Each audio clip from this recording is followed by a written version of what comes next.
Mayong hapon Western Visayas, kag Negros Occidental, malantaw man kita sa live streaming sa YouTube channel sa GMA Regional TV kag Facebook page sang One Western Visayas. Sa nagapangunang nga balita, matahom kag world-class performances sa mga tribo sa Dinagyang Festival 2026 gindugukan sa mga bisita. Tribo sa Lugnon, Sangharo National High School, nakuha ang kampyonato sa Tribes Competition. Samtang Tultugan Festival sang Maasin Grand Slam Champion sa kasadyahan sa Kabanwahanan. Ini ang gintutukan ni Kim Salinas live sa Haro, Iloilo City. Kim?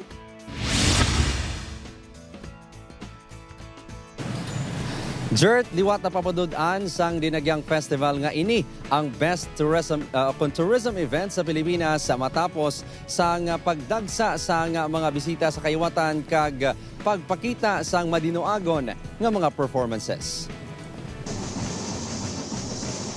Dalagkuan nga props, matahong nga costumes, pinasahi nga music, mapagsik nga choreography, ag creative nga konsepto.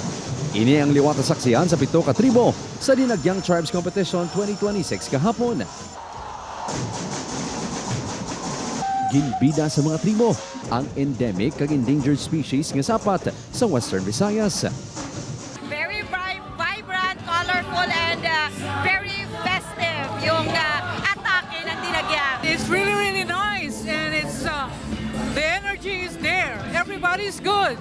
Manggarano naman nga kultura kag tradisyon sa probinsya sang Iloilo ang ginpasalida sang 8 ka tribo sa kasadyahan sa Kabanwahanan.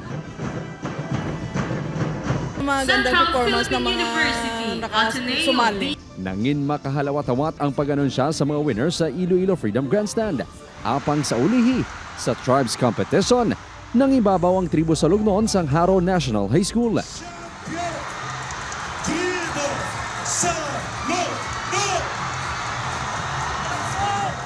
Nangin emosyonal ang mga miyembro sang tribo, ilabi na ang ila choreographer. God is so good. Kapasalamat ni Kuya sa Ginoo. Kag sa mga kabataan yung kasali sa amon. Kag sa akong nga team, I have the best team. Kaya wala kami kabayay. First runner-up ang tribo Pagidait sang La Paz National High School. Second runner-up ang tribo Panay sang Fort San Pedro National High School.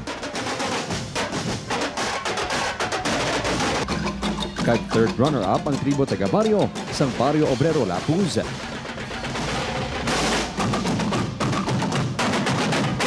Masandukot man ang away sa tungasang Tultugan Festival sang Maasin. Gahilwayan Festival sang Santa Barbara. Apang madinalagon nga nadepensahan sa Maasin Iloilo ang ila Corona nga nangin Grand Slam Champion. Grabe ang challenge. Mapasako pa kami next year. I'm planning to join the Dinagyang Festival next year! Salamat sa atin nga banwa. Dungog ang banwa ka Maasin. First runner-up sa kasadyahan sa Kabanwahanan ang Kahilwayan Festival sang Santa Barbara. Kag second runner-up ang Kasag Festival sang Banate. Gindeklarar naman nga kampyon sang Iloe Nation ang Banaag Festival sang Anilaw, Iloilo. Tribo Parianon sang distrito sang Molo ang kampyon sa Sansad sa Calia-Real. We truly commend their excellent nga mga performances. Amo na ginahambal nila walang tapon, no? Because everybody did great. Tanan may mga pasabog, tanan nag-level up.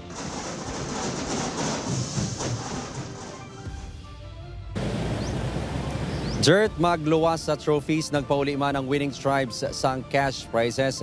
Dugang pagidiri naghatag man ng Iloilo City Government sang 1 million to 10 million pesos nga baloro sang infrastructure projects sa top 4 sang Dinagyang Tribes Competition. Jert? Madamo gayud nga salamat sa update. Kapuso Kim Salinas.